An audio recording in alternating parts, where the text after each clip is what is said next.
你把上青花里面的天书给你爹了？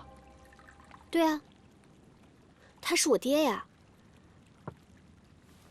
而且我爹答应我，等你来了以后，就帮你把体内天书取出来。不行，我不会再给他一卷天书的。你不把天书拿出来，回师门以后，要是被发现，会被赶出师门的。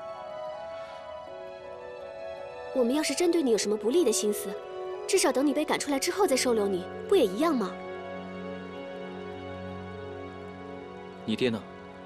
我想跟他谈谈。我爹他没空理你。哎，你就不能先不回去吗？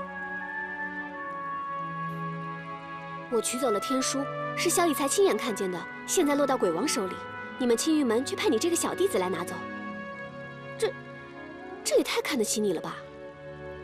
这不一样，静玉已经回去了，他要在掌门面前独自承担责任。如果我拿不到天书，他就完了。你还是先担心你自己吧。鲸鱼，他至少有一个什么龙首峰的首座做师傅，就算要挨罚，也有人为他撑腰。而你呢？你有谁啊？希望我回去之前，不会出什么大事。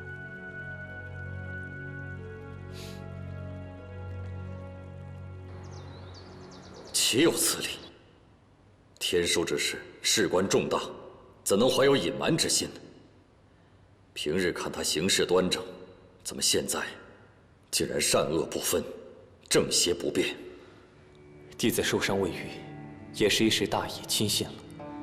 只是这一路上回想起来，越想越觉得不对劲。怎么可能于都和定海庄2卷天书皆未寻回？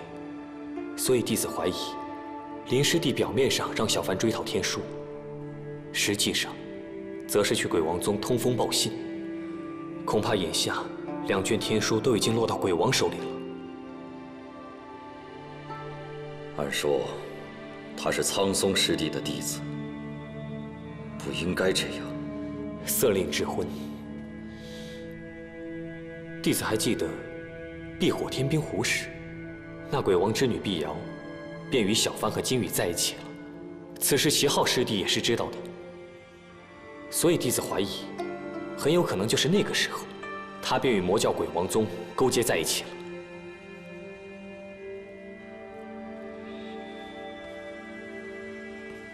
草庙村被屠，多半是魔教妖人所为。若说他投向魔教，这不太可能。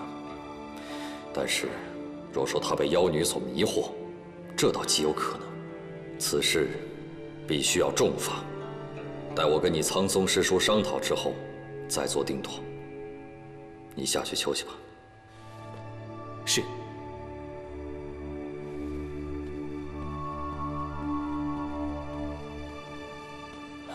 你且说说那张小凡，为何你们经历了这么多曲折之后，这天书依然还是落到鬼王宗的手中？弟子和小凡已经尽力了。鬼王机关算尽，先是入侵万福古窟，而后趁我们和长生堂相争之际，坐手起力。小凡已经前往胡岐山，设法夺回天书。他一个正道中的子弟，竟然跑到鬼王宗的总舵去，你到现在还信他？师父，小凡经历于都之事后，心智已今非昔比，他会谨慎行事的。他的事暂且不提，为师自有计较。好了，你回去休息吧。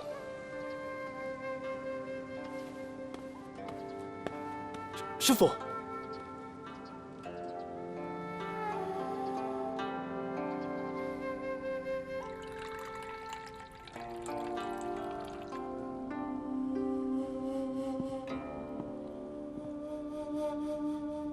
你是碧瑶在教外的第一个朋友，有这个胆量赶上胡岐山来，便值得与我喝一杯，先干为敬。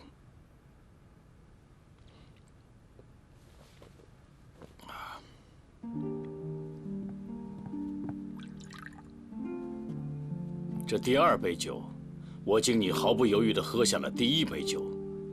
由此看来，你还是相信我的人品的，请。前辈要是想下毒，也不会急于这1时3刻。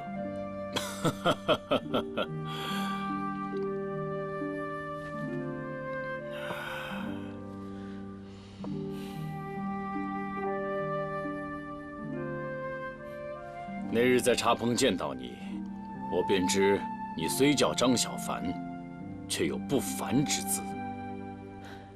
我竟然没有猜到，万先生就是鬼王宗的宗主。事情，你数次舍命相救碧瑶，是鬼王宗欠你的人情，所以我才会敬你，跟你坐着喝酒。如果换做青云的其他人，我可就没这么客气了。魔教为了排除异己，心狠手辣，正道都很清楚，承您过誉了。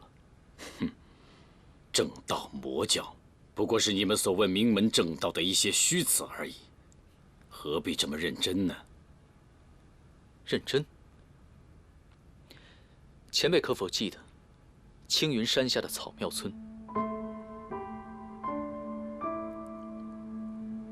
草庙村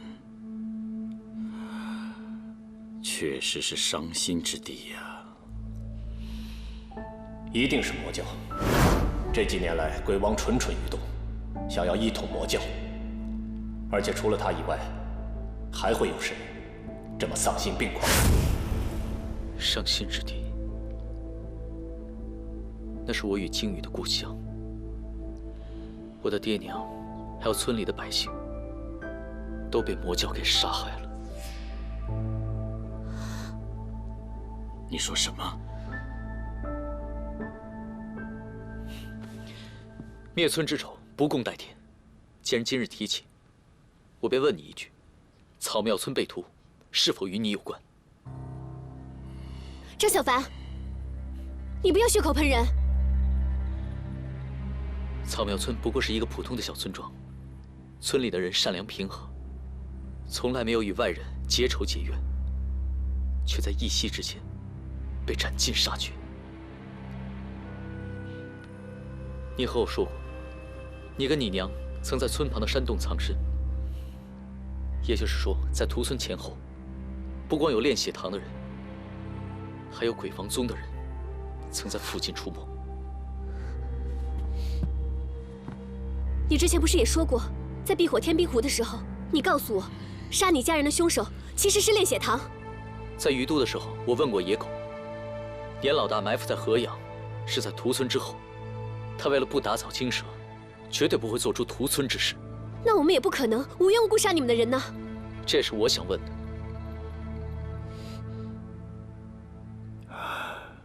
碧瑶娘亲过世之后，我闭关多年，不理外间之事。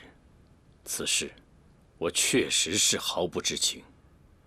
我执掌鬼王宗多年，是我干的就是我干的，不是我干的事情，我也绝不会背这个黑锅。草庙村被屠，绝非我鬼王宗所为。不仅不是我鬼王宗所为，这些年，我总坛各派都有消息互通，也应该不是别派所为。你是否亲眼所见凶手？是不是认错人了？我行事一向坦荡，是我下的决定，我一定会认的。但我说不是就不是。那又是谁？父母之仇确实得报。你入青云多年，草庙村又在青云脚下，难道你的师门就从来没有查过吗？自然是查过，没有查到，对吧？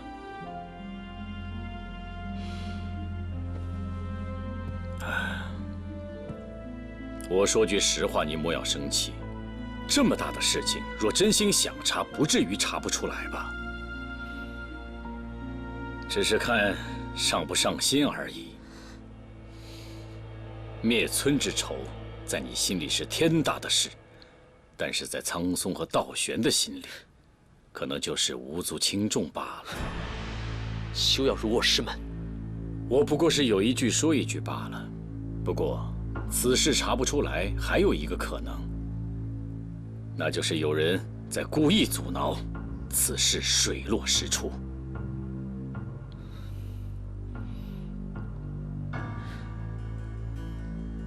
不可能。鬼王宗虽僻处胡岐山，但情报的本事，我从不敢过谦。你若愿意留在鬼王宗，我一定倾全派之力替你查出凶手，给你的亲人报仇，还会教你一身本事，让你从此在江湖扬名立万。不必说了，我与鬼王宗终究不是一路人。你要离开，我也不加阻拦。但是你有没有想过，你体内的天书该如何处置啊？必要让我替你提取天书，我先前应承，但是现在我不得不提醒你，这个功法乃是上古传下来的霸道秘术，一旦入体，将与你的奇经八脉融为一体。若要强行取出，定会毁去全身的经脉，与废人无异。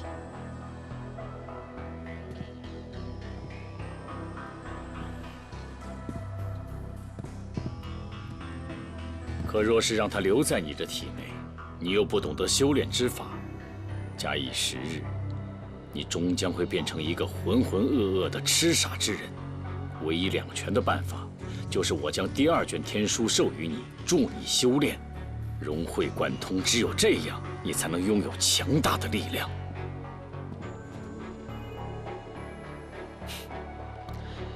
也就是说，我不加入鬼王宗，我就必死无疑了。正是。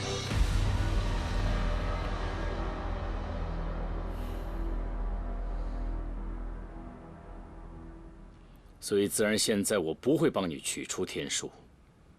等到你的功法无法控制，震断了全身的经脉，我自然会来取走。我想问前辈一个问题：死我一人，与死千千万万的人，孰轻孰重？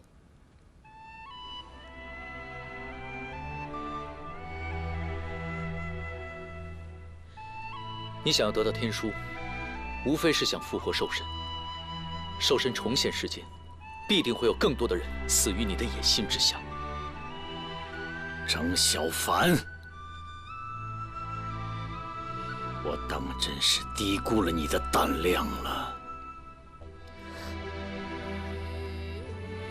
第2卷天书你已经拿到了，我打不过你，也拿不到它。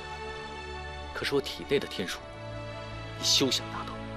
就算我明天死了，我也会去一个你不知道的地方。小凡，你疯了吗？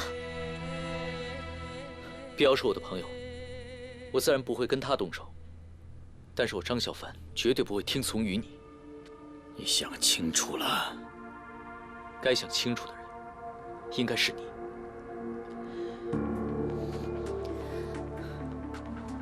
你的心里一定有很多遗憾吧？不甘、怨恨，我也有。我的家人都死了，我今天所做的努力，就是让这一切不再发生，不让更多的人死去。放肆！你信不信，我现在就可以杀了你？爹！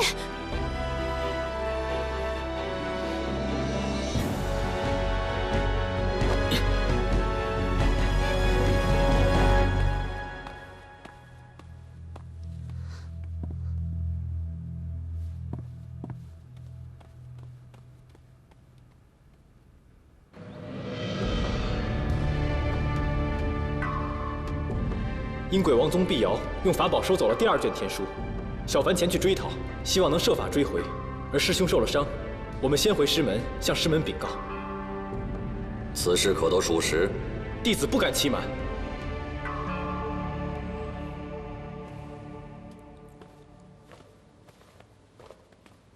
林惊羽，你可知你错在什么地方？弟子不知，请掌门明示。师尊，林师弟也是迫不得已，毕竟鬼王宗诡计多端。那妖女先是骗取了小凡跟惊羽的信任，然后再伺机而入，尾随我们窃取天书。林惊羽，我记得本门交给弟子们的，可不是什么化敌为友的那一套。掌门明鉴，弟子绝非化敌为友，只是形势紧迫，不得不共御强敌呀。那为什么不让鬼王宗跟长生堂他们决一死战之后，你们再将其一举擒获呢？弟子们不想伤及定海庄内无辜的百姓。魔教得到天书的后果，哪个更为严重？难道你们想不到吗？还有，让那个妖女夺走了天书，你们为何不将她擒下，然后再与鬼王宗交换天书？师尊息怒，师弟们也是一时糊涂，受到了迷惑。先是在于都丢失了第一卷天书，又在定海山庄将如此重要之物拱手让人。苍松，在。按你戒律堂的门规，万万不可网开一面。是。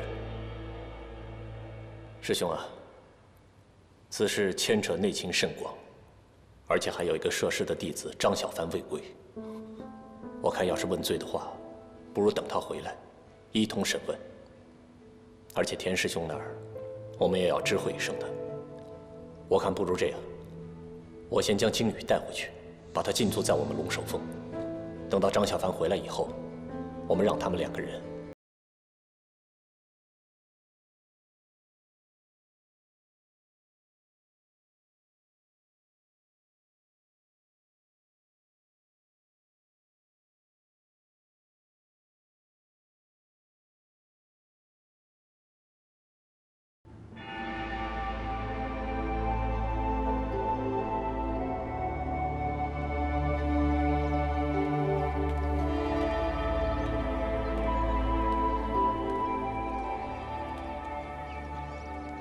我先走了。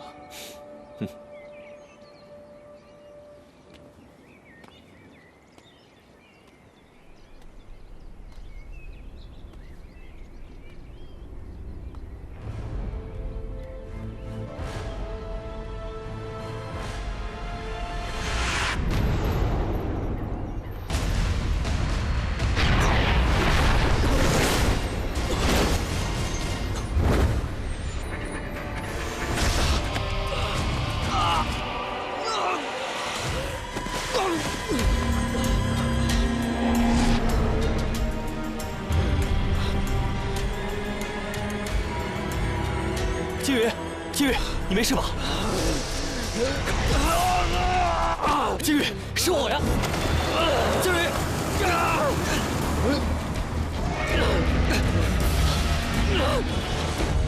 金宇，清醒点，金宇！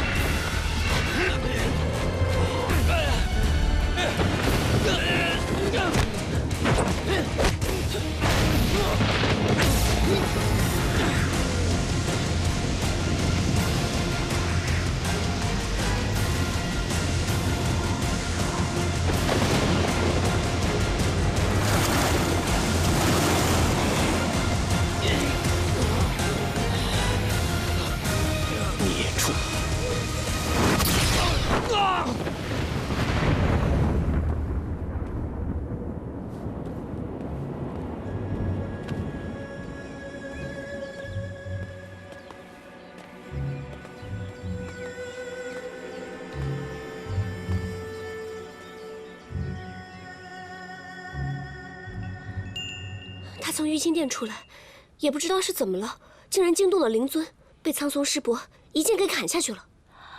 苍松下了这么重的手，听通天峰的那些师兄们议论，说林师弟这次下山，好像是中了魔教的妖术，还勾结魔教妖人，肯定要受重罚。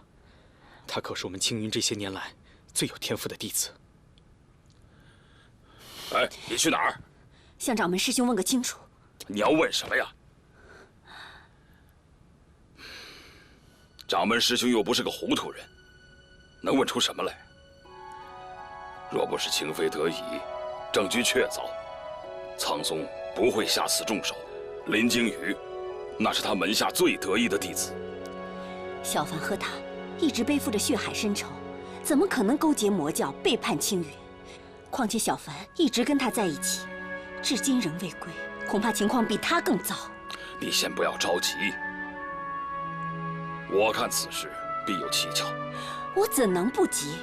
勾结魔教可是我们青云门派里最严重的罪行，你忘了当年？好了，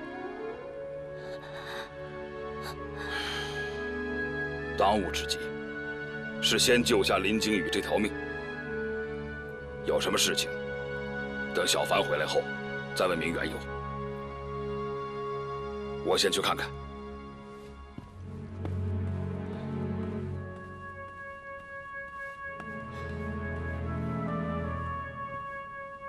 娘，当年到底发生了什么事啊？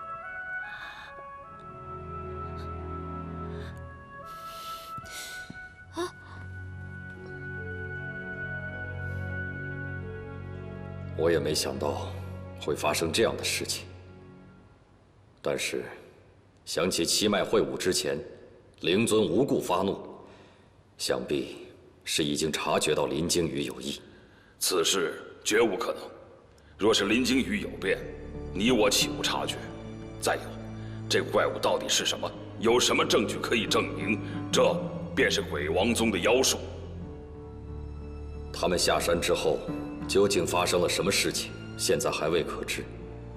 但是林惊羽有意，定是魔教妖术无疑。若非魔教有反扑之势，埋伏下暗线，还有什么其他可能？事情未明缘由，掌门师兄啊，不能擅下决断。不把他关起来，难道就这样任他一副怪模怪样的在门中走来走去？你置门中其他那些无辜弟子于何处？况且他勾结魔教，触怒灵尊，伤害同门，没治他死罪，已经是对他很大的宽容了。掌门师兄啊，勾结魔教，事关重大，这万一是魔教的离间之计呢？我看先不妨将他禁足，暂时不忙定罪。你又是如何判定他是无辜的？眼下2卷天书已经落入鬼王宗的手里，现在事态未明，绝不能让我们青云门中留有任何的危险。之前根据我对这个弟子的接触，虽说他有些狂妄自大，但是心性纯良。此次下山鱼都之行，他的表现堪称是我门中弟子的翘楚。或许是定海庄一战受了伤，中了魔教的圈套，也未可知。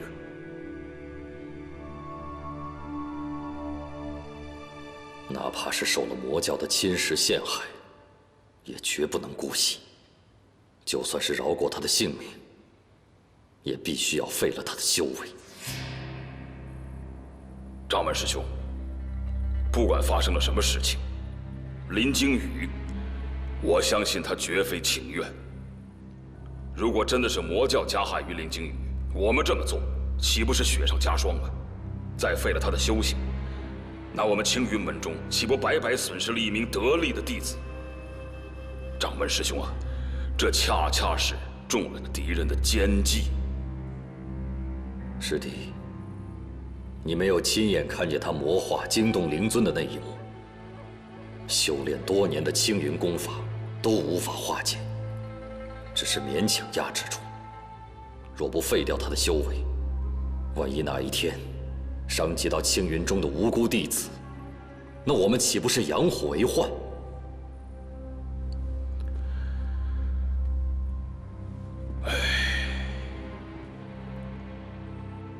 ？6年前，草庙村血案犹在眼前。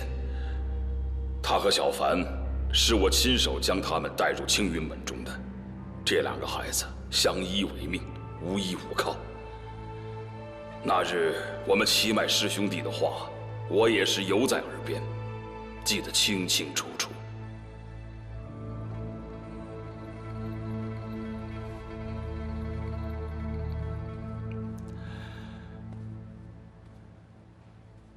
师兄啊，你不觉得这兄弟俩的情谊似曾相识吗？当年万师兄一事，若不是魔教朱雀圣使离间之计，你我兄弟何至于走到今天这步田地？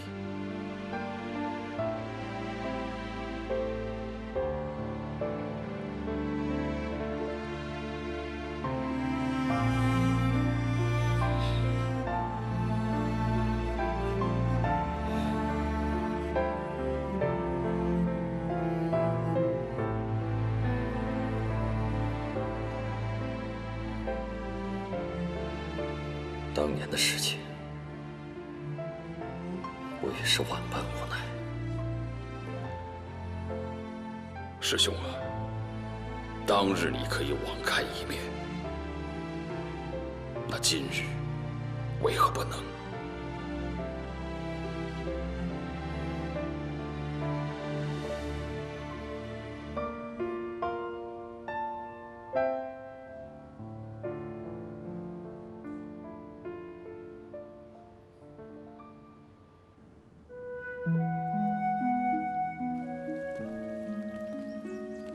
我差点去万都门找你，你竟然跟你爹先跑回来了，还好没出什么大事。哎呀，我一回来就让爹赶紧送信通知你了。张小凡呢？他也来虎旗山了。什么？他不要命了？当然要了，他只是担心我。优姨，我该怎么办啊？你不要问我，你要问你自己，你想怎么办？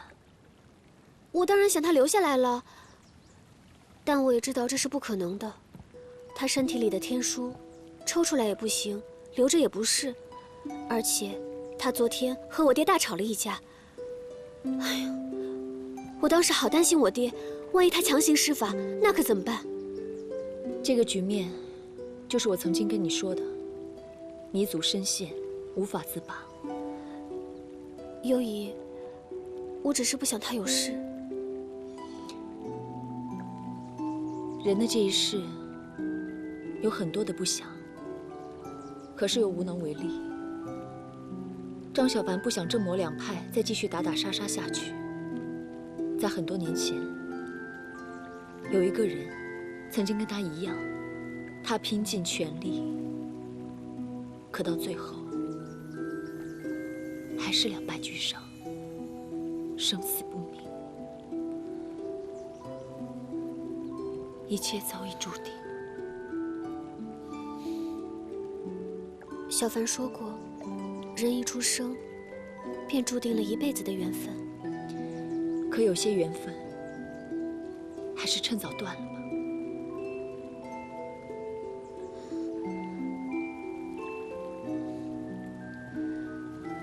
如果我不想断呢？那你想他死吗？或者生不如死？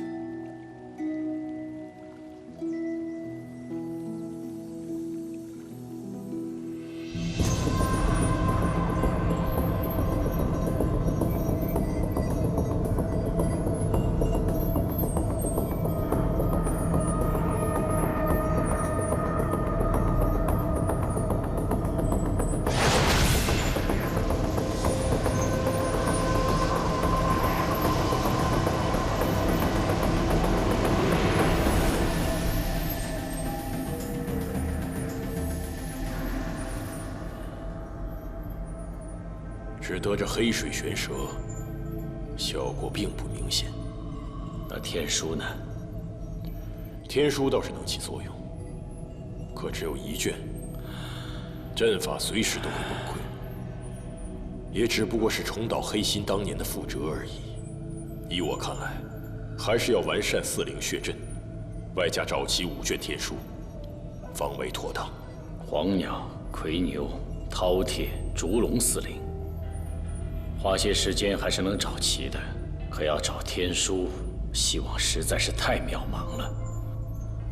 我们煞费周章，也只是找回2卷，而其中1卷根本是看得见摸不着，太难了。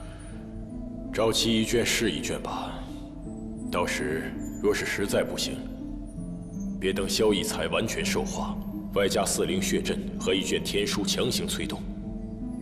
也并非是全无可能，只是维持这阵法需要大量的灵力，其中必是有一番凶险。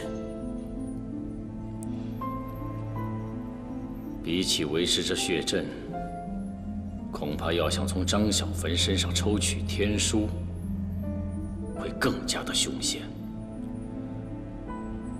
这小子实在是太固执。全然不配合，难道连碧瑶也没有办法说服他吗？再给他们一些时间吧。若还是这样执迷不悟，只能另做打算了。这小子根骨尚佳，若不是毁在青云，未来必有一番成就。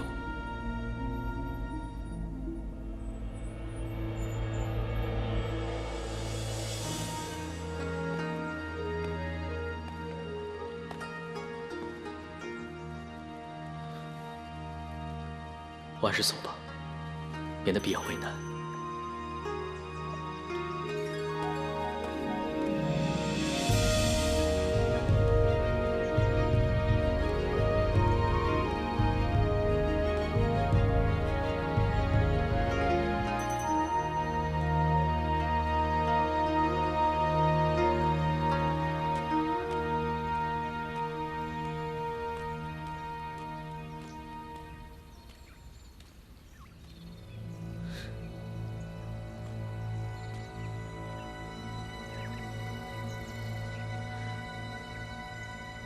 秦无言，张小凡，原来偷伤心花的是你。哼，当真是冤家路窄，没想到会在这里碰上。余毒之事，今天跟你一并清算。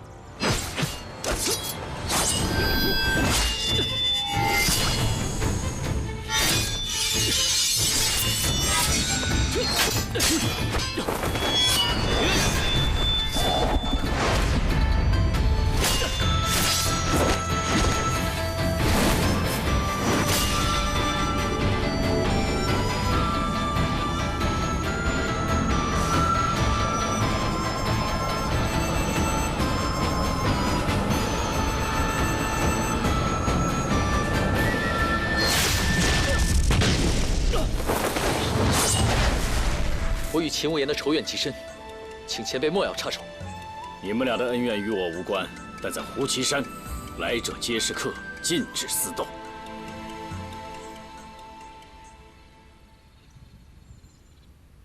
如此，那在下先告辞了。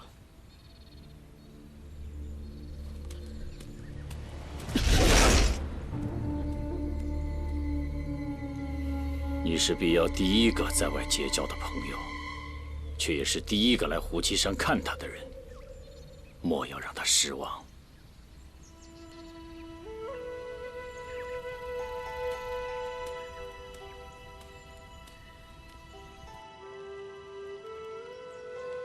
哇，没想到在我家能吃上你做的饭，全天下的厨子加在一起都比不上你。你喜欢就好。等我走了以后，你也要好好吃饭，照顾好自己。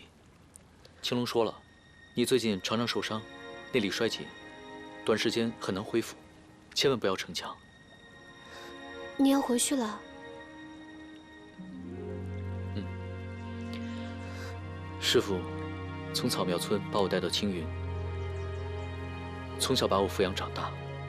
无论如何，我都是青云的弟子。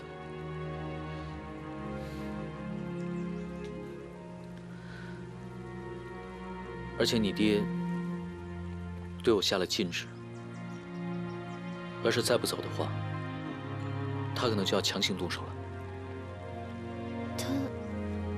他不会把你怎么样的，我会护你周全。你是他的女儿，你应该清楚他到底会怎么做。碧瑶，我不希望你为难。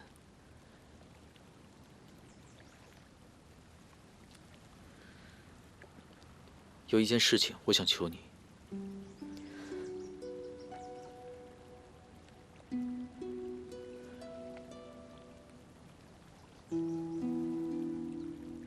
如果我被天书控制了，你就……你想说什么？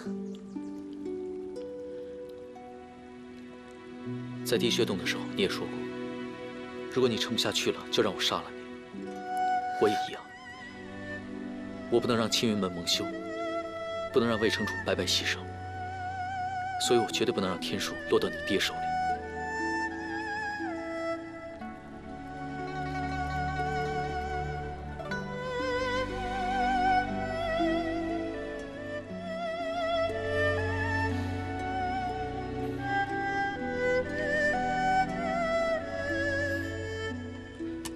是吧？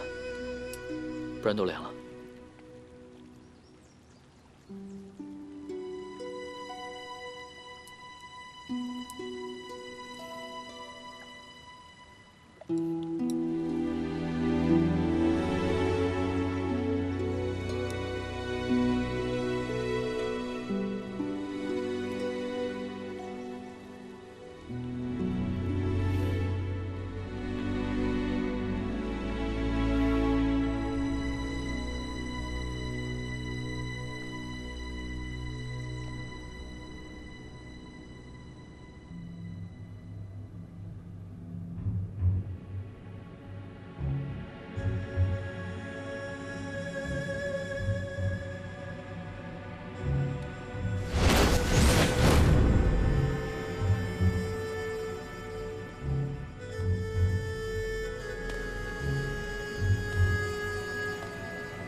林金羽，跟我走吧。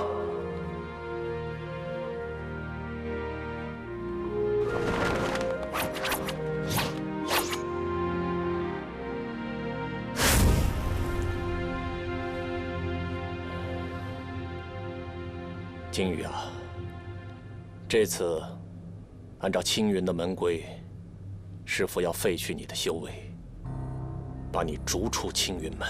师父。 我没有勾结魔教，我也不是兽人。您忘了当日七脉会武之后，您将那兽人打伤后，便赶出了青云吗？我这一生拜师父所赐，师父要取我性命，徒儿毫不犹豫。只是这件事情若不查清楚的话，弟子被罚是小，徒令师门蒙羞啊！你这一生。 俱拜我所赐，若将来得知真相，你也必会对为师拔剑相向。原谅师父，不能容威胁存在。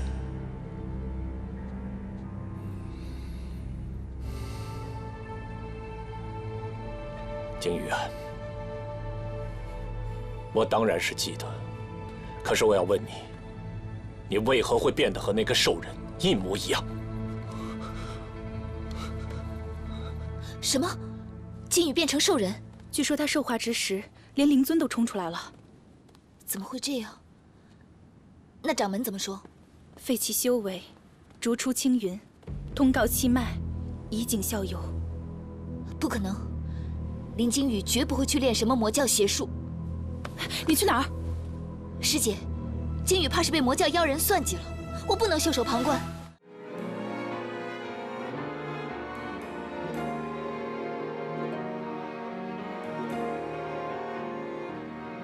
一念成执着，沧海变荒漠，轮回中，我像飞鸟经过，记忆中停泊，点一盏烛火，那微光能否照亮寂寞？